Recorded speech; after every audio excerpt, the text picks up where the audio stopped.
Monsoon पूर्व पावसातच मुंबईची दैना.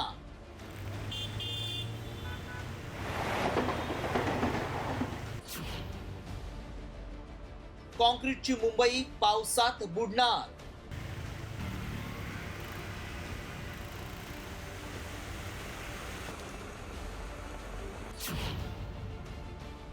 आधी तापमानाचा तडाखा, आता बुडण्याचा धोका.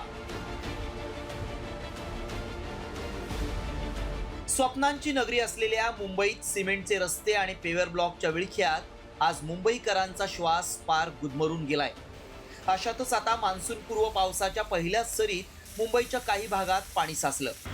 पावसात मुंबई जलमय होणं हे गेल्या काही वर्षांपासून कायमचं चित्र आहे आणि दरवर्षी यात वाढच होतीये. याचं महत्त्वाचं कारण आहे शहरातील वाढतं कॉन्क्रिटीकरण. मुंबईतल्या 66% रस्त्यांच्या बाजूला पेवर ब्लॉक बसवण्यात आले, तसंच 60%हून अधिक जमीन सिमेंटच्या थराखाली गाडली गेली आहे. तर शहरातील 81% मातीची जमीनच नष्ट झाली आहे. इतकंच नाही तर मुंबईतील पुनर्रोपण केलेली 70% झाडं नष्ट झाली आहेत. याच कॉन्क्रीटचा परिणाम तापमान वाढीवर झालाय. कधी काळी कमाल तापमान जास्तीत जास्त 25 पर्यंत असणाऱ्या मुंबईतील तापमान आता 39 ते 40 डिग्री सेल्सिअस पर्यंत गेलंय. तुम्हाला जिवंत पृथ्वी मातीनेच मिळू शकत होती. सिमेंट कॉन्क्रीटने तुम्ही फक्त कबर बांधताय मानवजातीची आणि जीवसृष्टीची.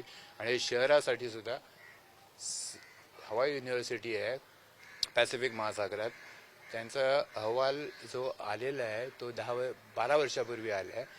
34 साली जी शहरं माणसं सोडून देतील अशी आहे अंदाज त्यांनी दिले. 34 साली शहरे सोडतील लोक. लक्षात घ्या काय मी म्हणतो. मुंबईत 70% कॉन्क्रिटीकरण झालंय आणि याचेच परिणाम आता दिसू लागले. उन्हाळ्यातल्या तापमान वाढीनंतर आता पाणी शोषण क्षमताही कमी झाल्यामुळं पावसाळ्यात पाण्याचा निचरा होणंही कठीण असेल. त्यामुळे या पावसाळ्यातही मुंबईची तुंबई झालेली दिसली तर त्यात विशेष काही नाही. ब्युरो रिपोर्ट, साम टीव्ही न्यूज.